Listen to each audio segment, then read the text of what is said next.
میری بیٹی کا ضرب اتنا اعلیٰ ہے جبکہ فروا وہ ابھی تک اس کے الفاظ ذہن میں ضبط کر نہیں پائی تھیں۔ لیکن میں نے تو کچھ اور سنا ہے۔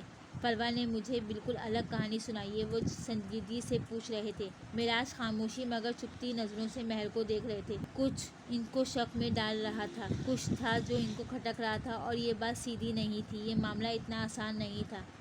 کیسے کوئی اپنی متاع حیات اتنی آسانی سے دستبردار ہو سکتا ہے؟ مومانی جان کو ضرور کوئی مغالطہ ہوا ہوگا، ایسی کوئی بات نہیں۔ بابا جان اب بس یہ بات ختم کر دیں نا، بچی کہہ تو رہی ہے ایسی کوئی بات نہیں۔ یہ شمس تھے، ان کو ڈر تھا کہیں حالے جیسا اچھا چانس ان کے ہاتھ سے نہ نکل جائے۔ ٹھیک ہے مہر بیٹا، اب تم جاؤ، حالے اور سفیر کو بلا کر لاؤ۔ اب یوسف سلطان کا لہجہ نارمل تھا، وہ ڈائریکٹ آپ سے تم پر آ گئے تھے۔ مہر خاموشی سے اٹھ کر چلی گئی تھی۔ فروا اب تو کوئی اعتراض نہیں ہے نا تمہیں؟ بابا جان کی بھاری آواز ایک بار پھر گونجی تھی۔ فروا نے بامشکل جواب دینے کو منہ کھولا تھا۔ مجھے کچھ وقت چاہیے بابا جان، مجھے اس بارے میں سوچنا ہوگا، تبھی کوئی موزوں جواب دے پاؤں گی۔ تم نے جو سوچنا ہے سوچتی رہو، میں آج ہی حالے اور سفیر کی رسم کروں گا، یہیں اسی کمرے میں۔ ان کا لہجہ دو ٹوک تھا۔ تھوڑی دیر بعد حالے اور سفیر آ گئے تھے، ساتھ حسن اور ہارون بھی تھے۔ شاپنگ سے واپسی پر ہارون اپنے گھر نہیں گیا تھا، حالے کو اس نے روک رکھا تھا۔ تھوڑی دیر پہلے جس صوفے پر حسینہ اور فروا بیٹھے تھے، اب اسی صوفے پر یوسف سلطان بیٹھے تھے۔ آؤ بیٹا، حالے اور سفیر تم دونوں میرے پاس آ کر بیٹھو۔ دادا جان نے محبت سے ان دونوں کو پاس بلایا تھا۔ سفیر مطمئن سا، جبکہ حالے جھجکتی ہوئی ان کے پاس جا کر بیٹھ گئی تھی۔ اس نے میرون رنگ کی لمبی قمیض کے ساتھ سفید ٹراؤزر پہن رکھا تھا، سفید ہی دوپٹہ سر پر اوڑھ رکھا تھا، بال بیچ والی مانگ نکال کر کھلے چھوڑ دیے تھے، جبکہ سفیر گرے ڈنر سوٹ میں ملبوس تھا۔ وہ ابھی آفس سے آیا تھا، اس نے ابھی تک چینج بھی نہیں کیا تھا۔